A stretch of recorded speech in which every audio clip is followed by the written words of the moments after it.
사람은 누구나 믿고 싶은 것을 먼저 믿습니다. 그리고 그 믿음에 이름이 붙는 순간 의심은 죄가 됩니다. 그 이름이 바로 가족입니다.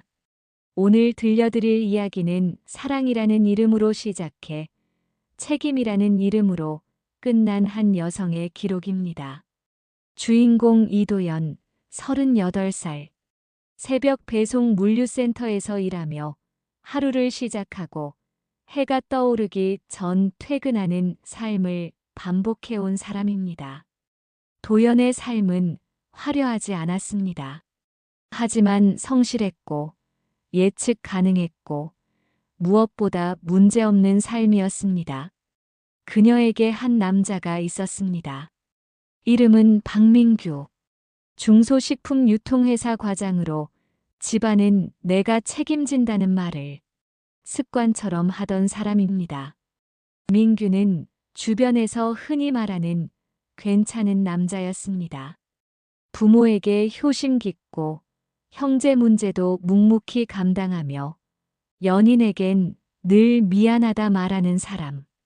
도연은 그 미안함이 사랑의 다른 표현이라고 믿었습니다. 하지만 이 이야기에서 가장 먼저 던져야 할 질문은 이것입니다. 그 책임은 과연 그의 몫이었을까요? 도연이 민규의 가족을 처음 만난 건 연애 2년 차 무렵이었습니다. 민규의 어머니 정연숙은 첫 만남부터 유난히 친절했습니다.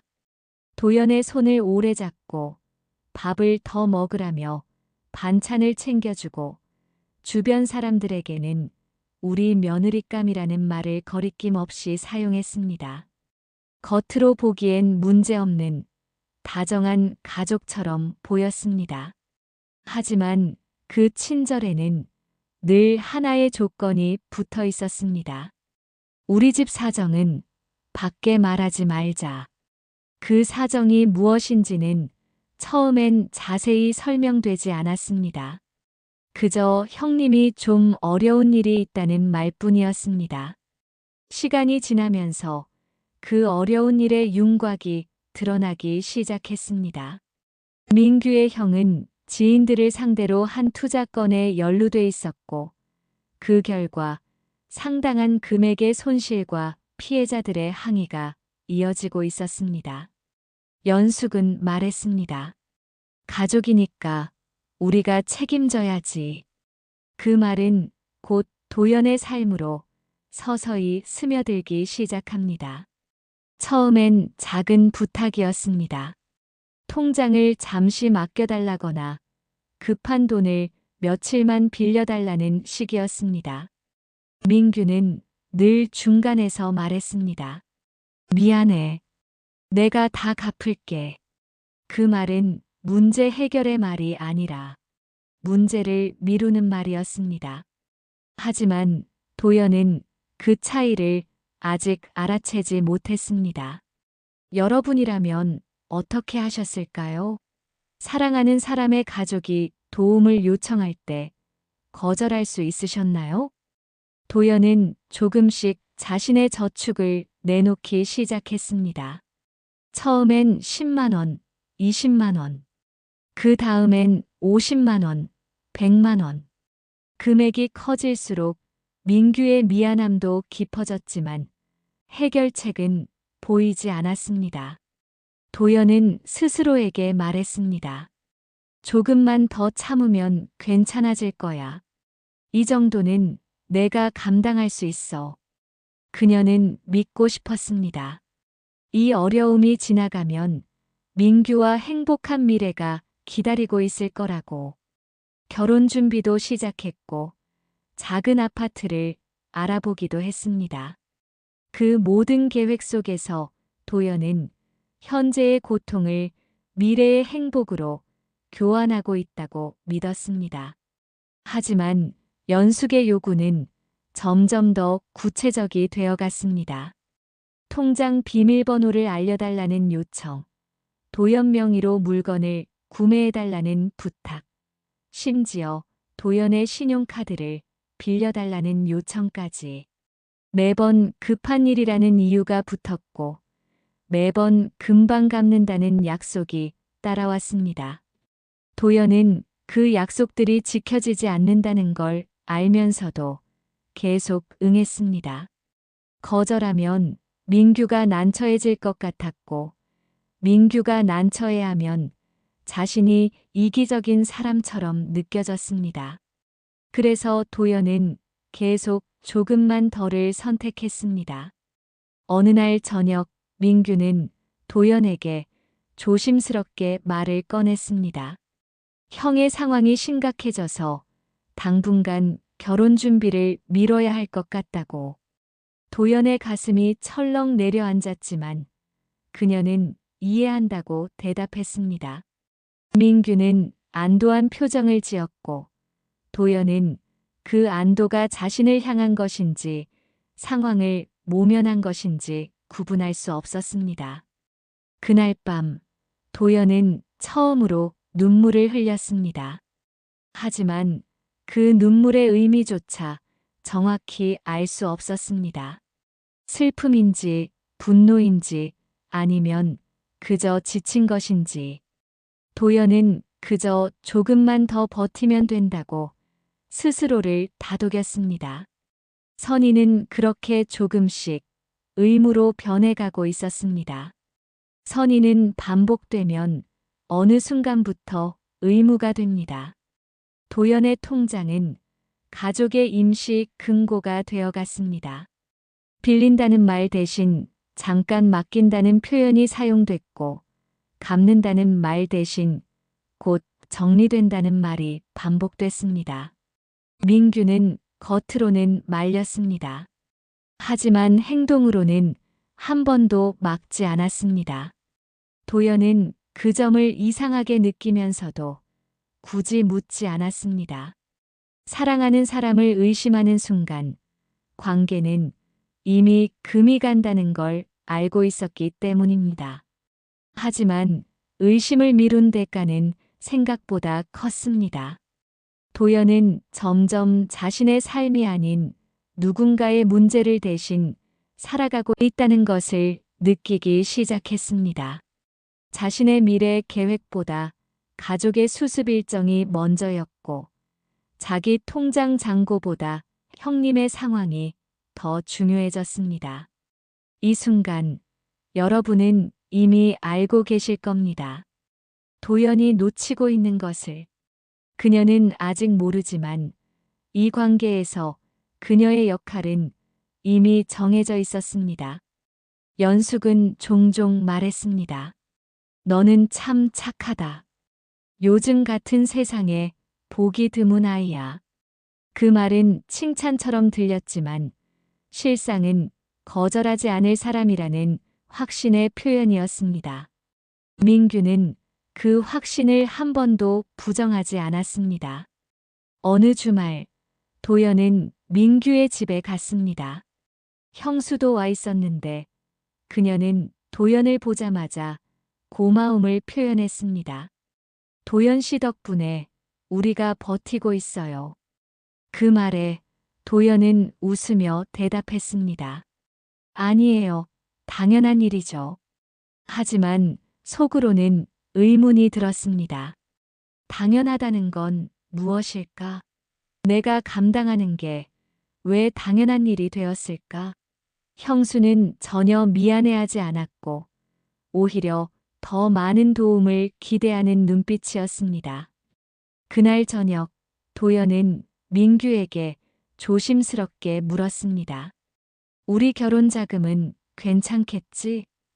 민규는 잠시 망설이다가 당연하지.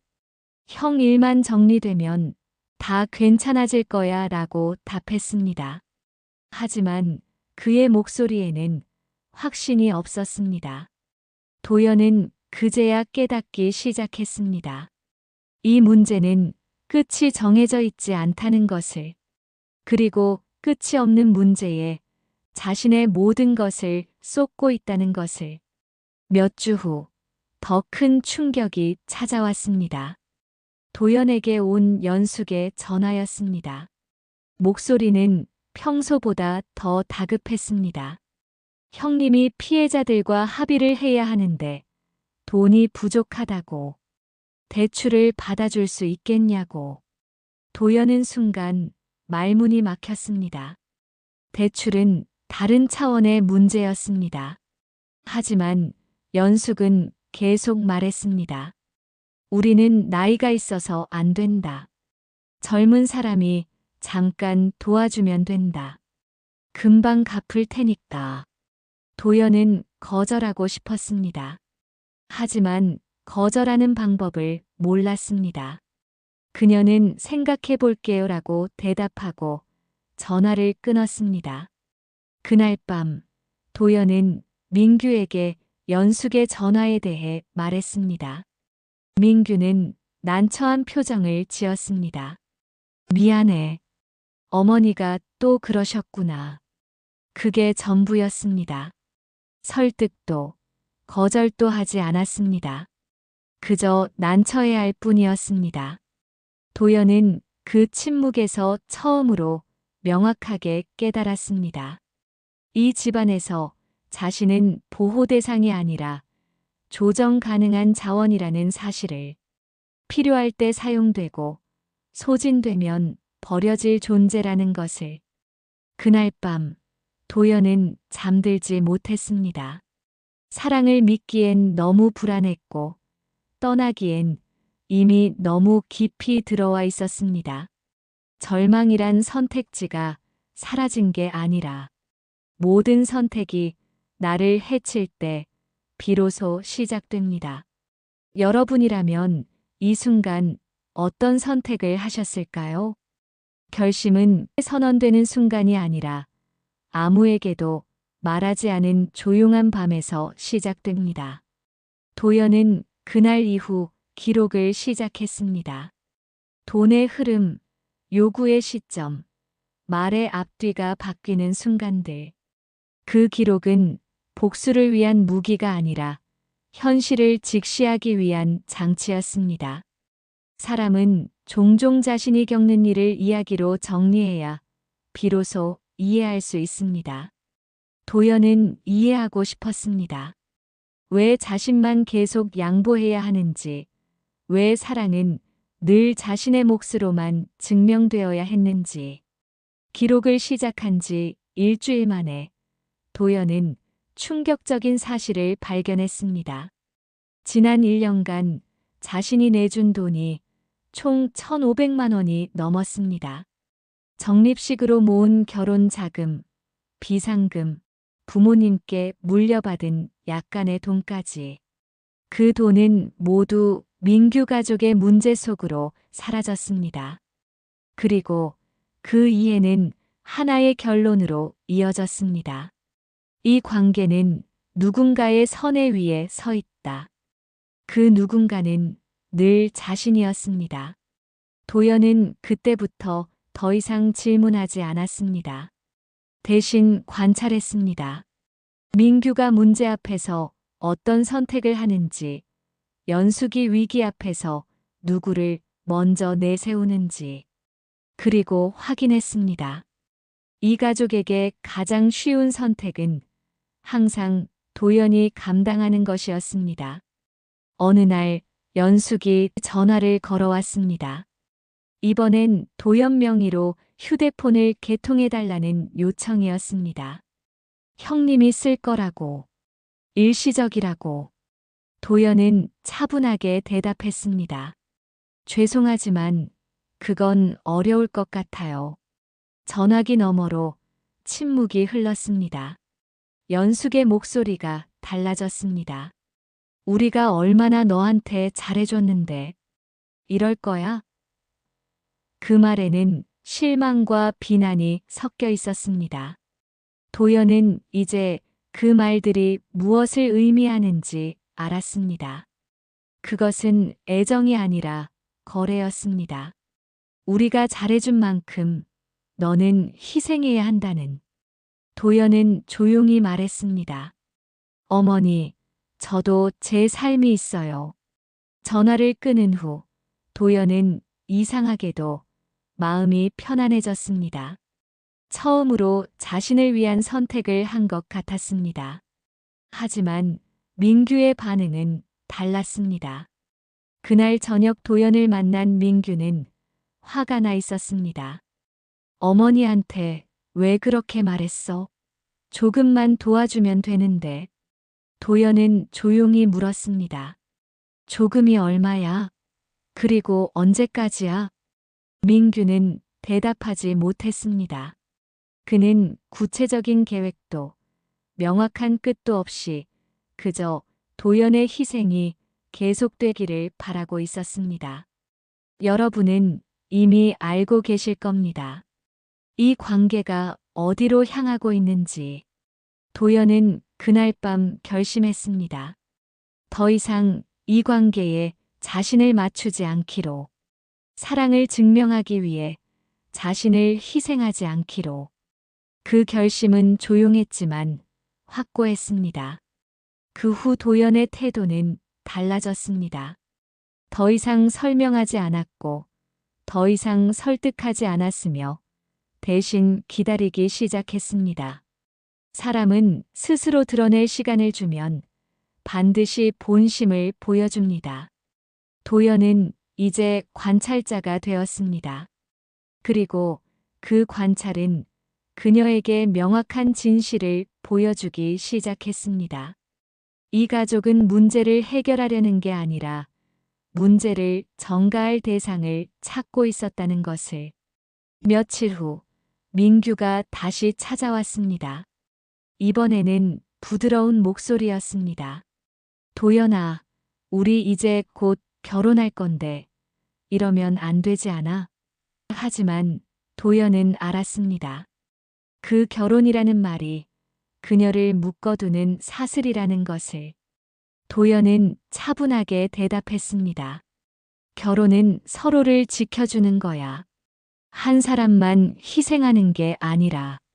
민규는 그 말에 아무 대답도 하지 못했습니다. 이제 진짜 반격이 시작될 시간이었습니다. 도연의 첫 번째 반격은 목소리를 높이는 것이 아니었습니다. 아무것도 하지 않는 것이었습니다. 돈을 묻는 연락에 즉답하지 않았고, 당연하다는 요구에 즉시 반응하지 않았습니다. 그 변화는 생각보다 빠르게 가족의 균형을 흔들었습니다. 연숙의 말투는 조금씩 날카로워졌고, 민규는 불안과 짜증을 오갔습니다. 그들은 처음으로 도연이 없는 상황을 가정해야 했습니다.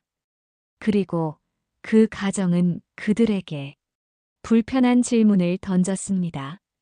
이 사람이 없으면 우리는 어떻게 되는가? 도연은 그 질문을 스스로에게도 던졌습니다.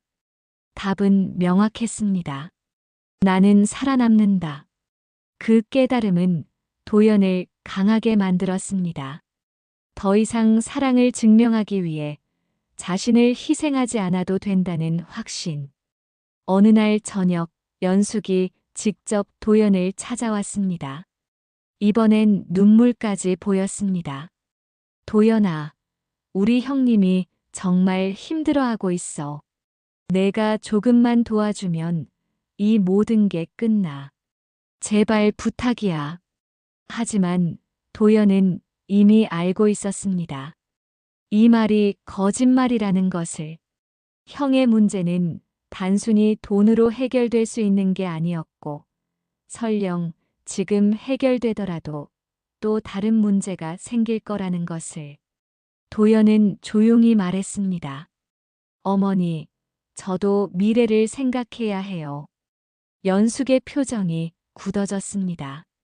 내 미래가 우리 민규 아니었어? 우리 가족 아니었어? 그 순간 도연은 깨달았습니다.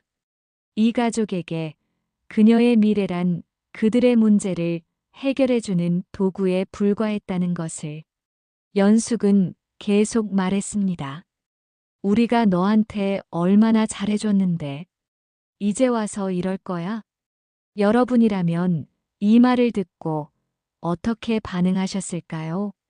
도연은 더 이상 설명하지 않았습니다.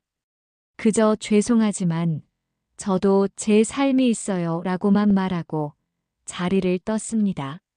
뒤에서 연숙의 목소리가 들렸습니다. 냉정한 것 같으니 역시 남이야, 남. 그날 밤 민규가 전화를 걸어왔습니다. 목소리는 분노로 가득했습니다. 도연아, 너 이게 뭐야? 어머니가 얼마나 상처받으셨는지 알아? 도연은 차분하게 대답했습니다. 민규야, 나는 어때? 내가 얼마나 상처받았는지는 생각해 본 적 있어? 민규는 잠시 말을 멈췄습니다. 하지만 이내 말했습니다. 우리 가족이 힘든 거 알잖아. 조금만 더 참아줘. 그 말을 듣는 순간 도연은 확신했습니다. 이 사람은 절대 변하지 않을 거라고. 며칠 후 도연은 자신의 통장을 모두 정리했습니다. 민규나 연숙이 알고 있는 계좌는 최소 금액만 남겨두고 나머지는 새로운 은행으로 옮겼습니다. 그리고 핸드폰 번호도 바꿨습니다. 그 조치를 취한 후 도연은 처음으로 편안하게 잠들 수 있었습니다. 더 이상 새벽에 울리는 전화를 걱정하지 않아도 됐고 통장 잔고가 갑자기 줄어들까봐 불안해하지 않아도 됐습니다. 하지만 민규와 연숙은 그냥 물러서지 않았습니다. 그들은 도연의 직장으로 전화를 걸기 시작했고 심지어 도연의 부모님에게까지 연락을 했습니다. 도연의 어머니가 전화를 걸어왔습니다. 도연아, 민규 어머니한테 전화 왔는데 무슨 일이야? 도연은 어머니에게 그동안의 일을 차근차근 설명했습니다. 어머니는 한참을 듣고 나서 말했습니다. 엄마는 내 편이야. 내가 옳은 일을 하고 있는 거야. 그 말을 듣는 순간 도연은 눈물이 났습니다. 처음으로 자신의 선택이 옳다는 확신이 들었습니다. 이제 진짜 싸움이 시작될 것이었습니다. 도연은 더 이상 두렵지 않았습니다. 사람은 자신이 잃고 있다고 느끼는 순간 가장 잔인해집니다. 도연의 침묵은 그 가족에게 위협이었습니다. 말을 하지 않는다는 것은 더 이상 통제되지 않는다는 뜻이기 때문입니다. 연숙은 태도를 바꿨습니다. 친절은 사라졌고 대신 피해자의 얼굴을 썼습니다. 도연을 향한 평가는 완전히 달라졌습니다. 이기적이다. 사람을 변하게 만들었다. 우리 집안을 망치려 한다. 연숙은 주변 사람들에게 도연을 이렇게 묘사했습니다. 민규는 그 변화의 중심에 있었습니다. 그는 처음으로 선택을 요구받았습니다.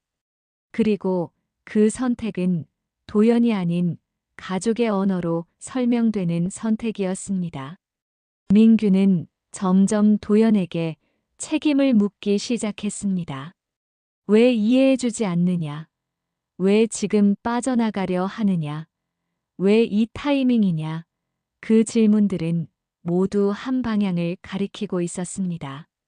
내가 버텼어야 했다. 도연은 그제야 깨달았습니다. 이 관계에서 문제가 생길 때마다 해결자는 자신이었지만 실패의 책임 또한 항상 자신에게 돌아왔다는 사실을. 여러분은 어떻게 생각하시나요? 이 상황에서 잘못한 사람은 누구일까요? 악역의 역습은 폭력이 아니라 도덕의 탈을 쓴 압박으로 시작됩니다. 주변 사람들에게 도연은 점점 버린 여자 배신한 사람으로 묘사됩니다. 연숙은 지인들에게 전화를 돌렸습니다.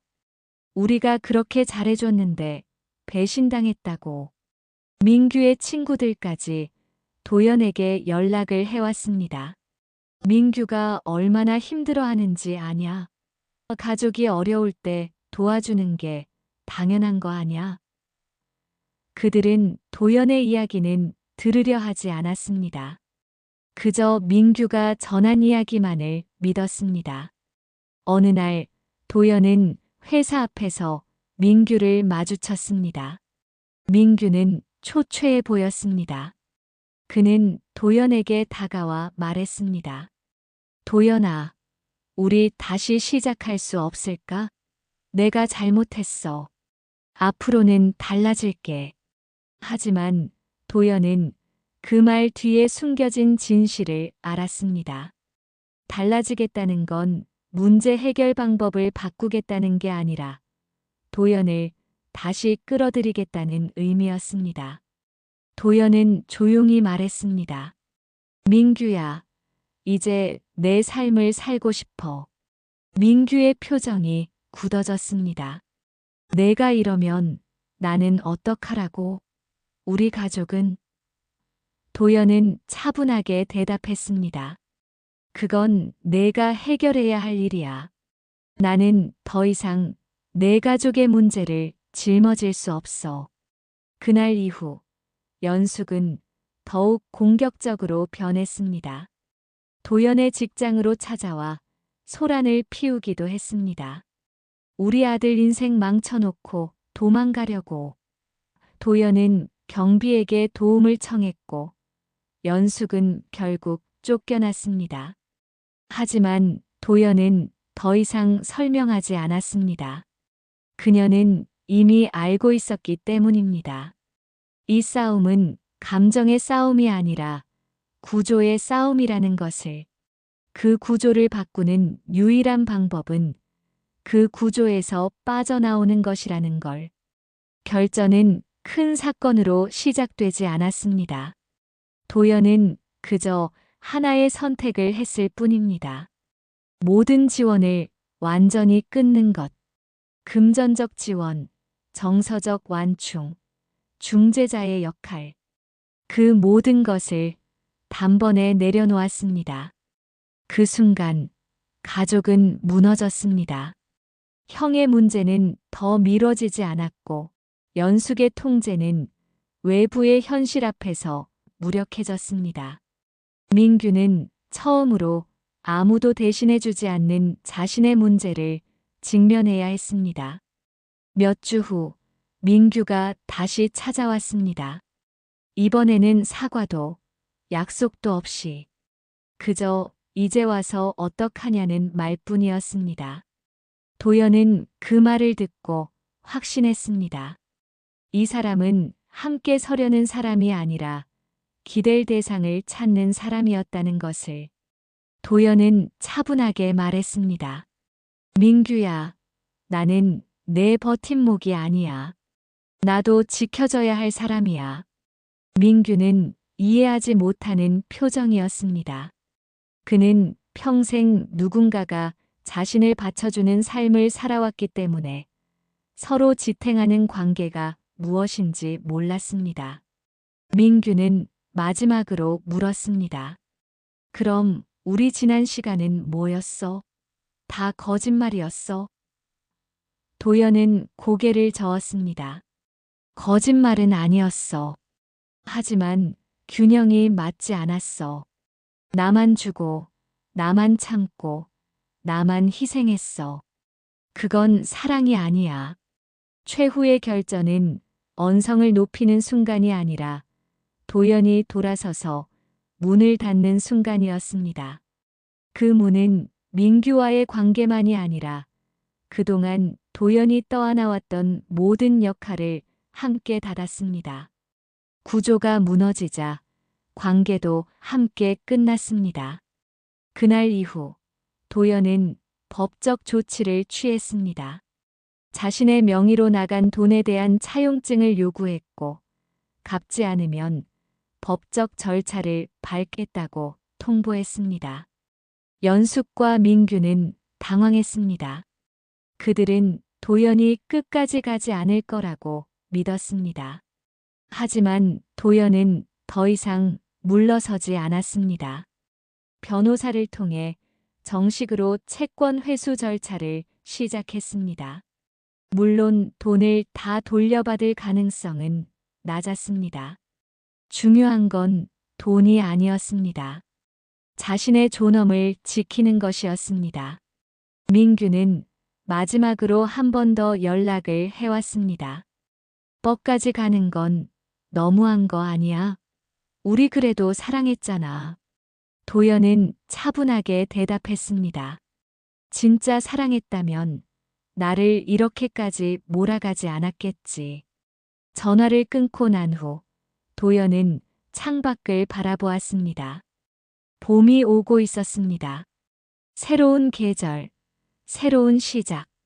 도연은 처음으로 자신의 미래가 기대되었습니다. 시간이 지나 모든 것이 정리된 후 도연은 자신에게 하나의 질문을 던졌습니다. 내가 한 선택은 과연 옳았는가? 그 질문의 답은 분노가 아니라 원칙에서 나왔습니다. 이 즈음 도연은 우연히 탈무드에 관한 책을 읽게 되었습니다. 그 안에서 도연은 자신의 이야기와 닮은 한 구절을 발견했습니다. 누군가의 선에 위에 세워진 정의는 오래가지 못한다. 도연은 고개를 끄덕였습니다. 그 가족의 평화는 도연의 희생 위에 세워진 것이었습니다.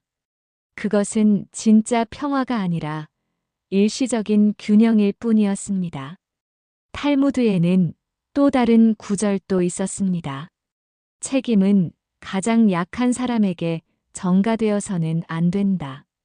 도연은 그제야 깨달았습니다. 자신이 한 일은 복수가 아니라 정의를 제자리로 돌려놓은 일이었다는 것을.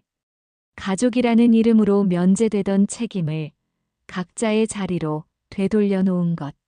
그것이 이 이야기의 진짜 결말이었습니다. 몇 달 후 도연은 새로운 일을 시작했습니다. 이번엔 낮 시간에 일하는 사무직이었습니다. 급여는 예전보다 조금 높았고 무엇보다 자신의 시간을 가질 수 있었습니다. 어느 주말 도연은 오랜만에 친구들을 만났습니다. 친구들은 도연의 밝아진 얼굴을 보고 놀라워했습니다. 도연아, 무슨 좋은 일 있어? 도연은 웃으며 대답했습니다. 응, 내 삶을 되찾았어. 그날 밤 도연은 일기를 썼습니다. 오늘 처음으로 내가 나를 자랑스럽게 느꼈다. 누군가를 위해서가 아니라 나 자신을 위해 선택했고 그 선택을 끝까지 지켰다. 아팠지만 후회하지 않는다. 이 이야기는 특별한 사람의 이야기가 아닙니다. 누군가의 선의가 당연해지는 순간 그 관계는 이미 균형을 잃고 있다는 사실. 그리고 진짜 정의는 소리 없이 그러나 끝까지 간다는 것. 여러분의 삶에는 어떤가요? 혹시 누군가의 선의를 당연하게 여기고 계시진 않나요? 아니면 여러분의 선의가 누군가에게 악용되고 있진 않나요? 탈무드는 말합니다. 진정한 사랑은 희생이 아니라 상호 존중이다. 도연은 이제 그 의미를 이해합니다. 사랑은 한 사람이 모든 것을 감당하는 게 아니라 두 사람이 함께 짊어지는 것이라는 것을. 도연은 다시 자신의 삶으로 돌아갑니다. 이전보다 조금 더 조용하고 조금 더 단단한 삶으로. 더 이상 누군가의 문제를 자신의 것으로 만들지 않습니다. 대신 자신의 문제를 스스로 해결하는 법을 배웠습니다. 그리고 도연은 알게 되었습니다. 진짜 용기는 관계를 유지하는 것이 아니라 잘못된 관계에서 벗어나는 것이라는 걸. 진짜 사랑은 끝없는 인내가 아니라 서로를 지키는 것이라는 걸. 이제 판단은 여러분의 몫입니다. 오늘 이야기 어떠셨나요? 탈무드의 지혜를 함께 나눠봤습니다. 여러분의 가정에도 이런 고민이 있으신가요? 혹시 비슷한 경험이 있으시다면 댓글로 여러분의 생각을 들려주세요. 여러분이라면 어떤 선택을 하셨을까요? 이 이야기가 도움이 되셨다면 구독과 좋아요, 알림 설정 부탁드립니다. 앞으로도 탈무드의 지혜로 풀어가는 인생 사연으로 찾아뵙겠습니다. 지금까지 들어주셔서 감사합니다.